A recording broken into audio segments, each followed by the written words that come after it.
लाला से सत्र की शुरुआत हो रही है और ऐसे में देखने वाली बात यह रहेगी कि सत्र में जो जो मुद्दे लगातार सरकार उठाएगी उस पर विपक्ष की तरफ से क्या कुछ प्रतिक्रिया आती है। खबर पर अपडेट के साथ हमारे संवाददाता प्रदीप श्रीवास्तव हमारे साथ जुड़ चुके हैं।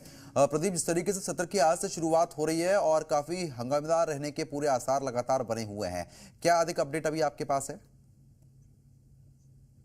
देखिए, संसद का जो सत्र आज काफी हंगामेदार रहने वाला है कि कल जो है केंद्रीय कार्य समिति के जो संसदीय कार्य समिति के जो किरण रिजिजू उनकी अध्यक्षता में 30 पार्टियों के 42 प्रतिनिधियों ने भाग लिया था, जिसके अंदर उन्होंने मणिपुर के साथ साथ उन्होंने अडानी का मुद्दा रखा कि इसको चर्चा करना चाहते हैं, लेकिन साथ ही साथ उन्होंने रेल हादसों में हुई मौतों को लेकर लगातार रेल हादसे और प्रदूषण की भी चर्चा की बात करी।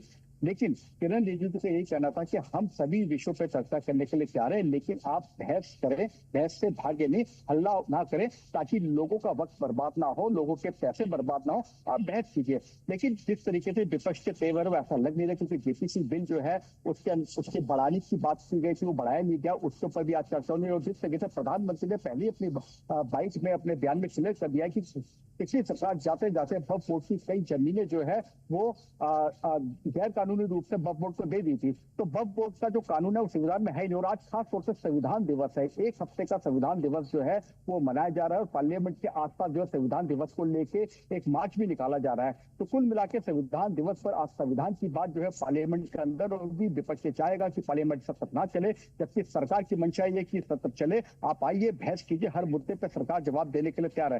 करीब 16 जो प्रस्ताव है उसके ऊपर चर्चा होना जो है सरकार ने तय किया। इसके अलावा किरण रिजिजू जी का साफ कहना था कि हम बातचीत करने के लिए तैयार है। खासतौर से अभी थोड़ी देर पहले जो प्रद्युमन हम जी भारत के दर्शकों को संबल की हालात दिखा रहे थे, तो ऐसा विपक्ष का मानना है, सुबह कुछ हमारे विपक्षी दलों से बात हुई कि संबल का मुद्दा भी जो है आज वो संसद में जबरदस्त इस तरीके से उठाने की कोशिश विपक्ष करेगा। बिल्कुल, क्योंकि देखिए प्रदीप, जिस तरीके से लगातार आरोप प्रत्यारोप के दौर के बाद अब जो 16 बिल को लेकर आप जानकारी दे रहे हैं, साथ ही साथ वक्फ संशोधन बिल है और ऐसे में संबल का मुद्दा भी उठ सकता है। लेकिन कांग्रेस की तरफ से अब सत्र के बाहर प्रदर्शन करने की तैयारी भी आज चल रही है, यानी कि चौतरफा तौर पर जो कांग्रेस है वो घेरती हुई नजर आ सकती है। आज जंतर मंतर पर भी जो कार्यकर्ता है वो प्रदर्शन करेंगे।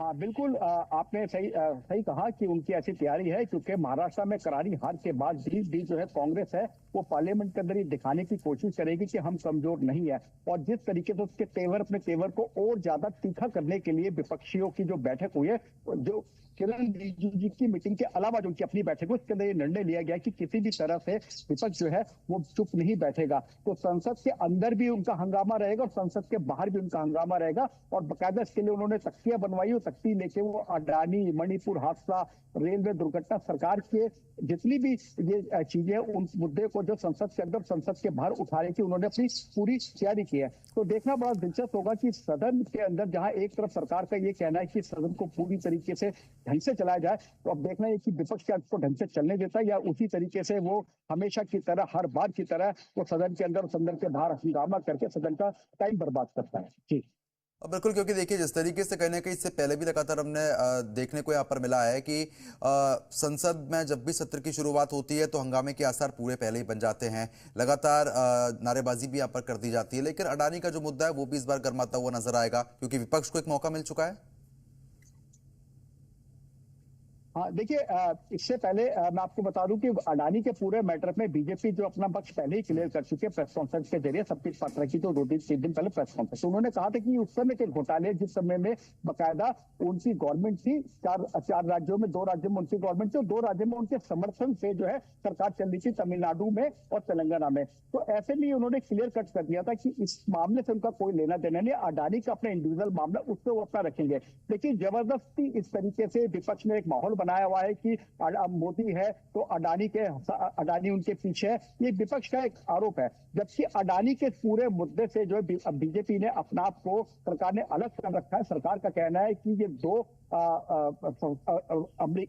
संस्थाओं के बीच का मामला है, इस पर जो जवाब देंगे अडानी देंगे, इस पर सरकार क्यों देगी? अगर घोटाले आपके उस समय हुए थे तो उस समय आपका था, आपने 22,000 करोड़ की इन्वेस्टमेंट छत्तीसगढ़ में ली, आपने चलिए ठीक है, बहुत बहुत शुक्रिया प्रदीप, तमाम जानकारी हमारे साथ साझा करने के लिए। खबर पर आप नजर बनाए रखिएगा।